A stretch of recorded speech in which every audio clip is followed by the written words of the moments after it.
When you think of the first cartoons, do you think of a steamer with a mouse at the helm? Or seven dwarfs singing as they march into a mine? Nice, but sort of silly. You're not the only one who does, and you're not the only one who's wrong. Snow White and the Seven Dwarfs was not the first animated film in history. It wasn't even the seventh. And Mickey Mouse wasn't the first animated superstar either.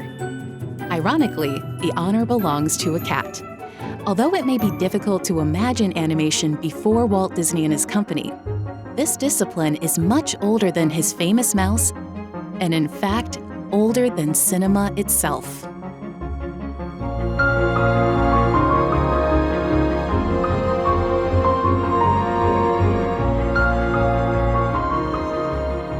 The magic of animation first came from a lantern attributed to the scientist Christian Huygens. With it, one could achieve the illusion of movement by alternating between several images or projecting two at once, one fixed and one in motion. Huygens regretted the frivolity of his invention so much that he tried to sabotage it before showing it to King Louis XIV of France. But the magic lantern had awakened an unstoppable urge. It was now possible to bring drawings to life. Later, the lantern was used to scare the masses in the popular phantasmagoria shows of Western Europe. Ghosts, skeletons, and demons moved over smoke, walls, and screens, thanks to one or multiple lanterns. But it wasn't all public screenings. The stroboscopic disc or phenakistoscope was an optical toy that used retinal persistence to create the illusion of movement, sparking the appearance of other inventions that transported animation into the intimacy of people's homes. Animations in the 19th century contained just 12 images on average, which were shown in a continuous loop. Sound familiar? It may well remind you of other more modern formats. The first to create longer sequences was Charles-Émile Reynaud. His pantomime luminesque lasted from 10 to 15 minutes and consisted of between 300 and 700 drawings projected through the théâtre optique, a system he himself invented. But the explosive rise of photo-based film meant that the public lost interest in his comic drawings. Reynaud, ruined and humiliated, destroyed his théâtre optique with a hammer and threw all his films into the Seine. Cinema had arrived, and animation was relegated to a child's toy.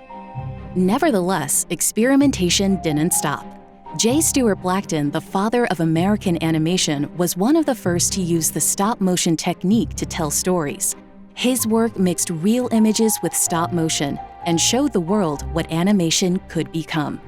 But it was Emil Cole, followed by Winsor McCay, who would establish traditional animation as we know it, with innovative techniques, such as tracing, animation loops, and keyframing, which involves drawing the beginning and end of a movement and creating intermediate drawings from those references. Thanks to these pioneers, cartoons moved away from magical lanterns and were transformed into a revolutionary industry. In these works, every frame was drawn by hand. Can you imagine how much effort was needed to animate a short film? Now that animation was a business, there was a greater investment in experimenting to find ways to make it less laborious and more profitable. Cell animation was created with this objective in mind. It consisted of drawing different elements of the same frame on transparent sheets and reusing the sheets that weren't going to move. This ingenious solution reduced the work of the animators and dominated the industry until the 21st century. At the same time, animator Max Fleischer was working on another innovative method, rotoscoping, with which more detailed and realistic movements were achieved by tracing the frames of live-action videos. In fact, if you like how the characters of the legendary 1930s Betty Boop cartoons moved their bodies, it's because the animations were based on jazz singer Cab Calloway's dances. But the glamorous Betty Boop was not the first animation star either.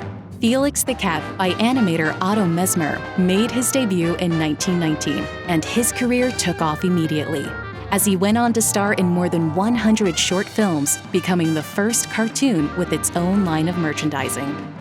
Soon, the industry was brimming with shocking or humorous animations, but they were always short films. What about animated feature films? It was outside the United States where certain pioneers went against the status quo and dared to animate longer stories. Lotte Reiniger faced an industry where the idea of an animated feature seemed preposterous. Animated films were supposed to make people roar with laughter, and nobody had dared to entertain an audience with them for more than 10 minutes.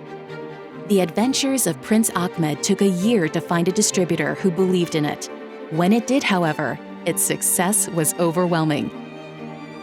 It is the first animated film that has been preserved, but it was only one of many. Although the Disney aesthetic would end up being what people associated with animated films, these pioneering directors explored unique styles in their productions, from Reiniger's play on light and silhouettes to the detailed stop motion of Ladislav Starevich or the Deal Brothers. Thanks to them, animations as well as the stories they told became more and more complex. It was the arrival of Mickey Mouse that marked the beginning of the golden age of American animation that would last until 1960, and Snow White and the Seven Dwarfs marked the beginning of the greater animation film industry. But we must remember that it took many pioneers for a mouse to captain a steamer.